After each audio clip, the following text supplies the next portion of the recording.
Good morning. Today I want to share 1 Peter 4, verse 8, which says, "Above all, keep fervent in your love for one another, because love covers a multitude of sins."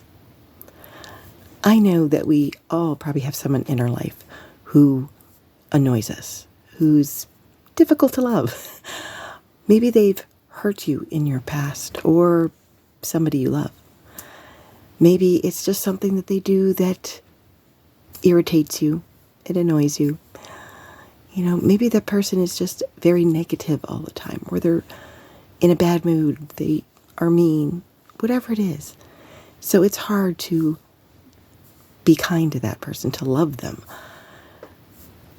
I know for me, there's been times that I have had someone who has hurt me so much that it was hard enough for me to get to that point of forgiving them.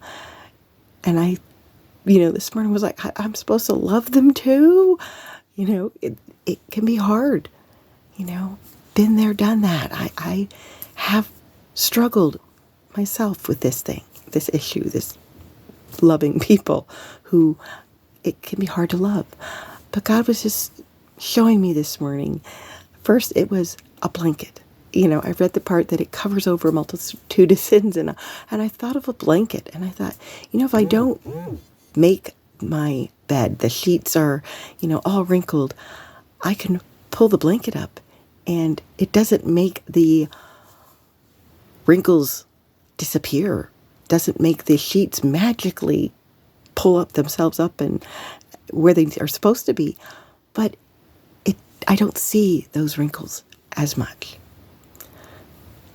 And I also thought of a pot or a pan that when you're cooking on the stove and maybe the water is boiling or the grease is splattering, cover it with a lid so that it doesn't splatter. It doesn't mean the food or the water, whatever is in that pot, suddenly isn't there.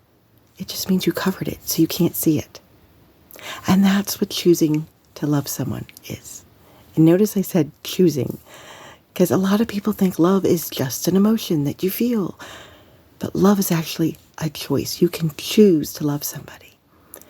And when you love them, you're not seeing those flaws, that whatever it is that annoys you about them as much. Maybe you can't see it at all because you're so busy focusing on how can I love this person? Sometimes loving someone is just speaking kindly to them. Sometimes it may mean not speaking negatively about them to somebody else, or even in your own mind. And a lot of it, too, it is so prevalent for people nowadays to get mad at someone if, you don't agree with them. And so you're unkind. But choosing to love someone can be as simple as knowing we are all different. And it's okay for someone to have a different opinion or belief than me. And I can still speak to them respectfully and act respectfully toward them. So today I want you to think of that person, maybe who annoys you, maybe someone who, you've been ignoring because they hurt you. Choose today to be loving towards them. Cover that sin, that whatever it is that makes you not want to talk to them, cover that with love. Be kind to them. Don't think and speak negatively to them or about them to others. Be kind. And let's cover all people that we come into contact with and choose to love. God bless and have a great day.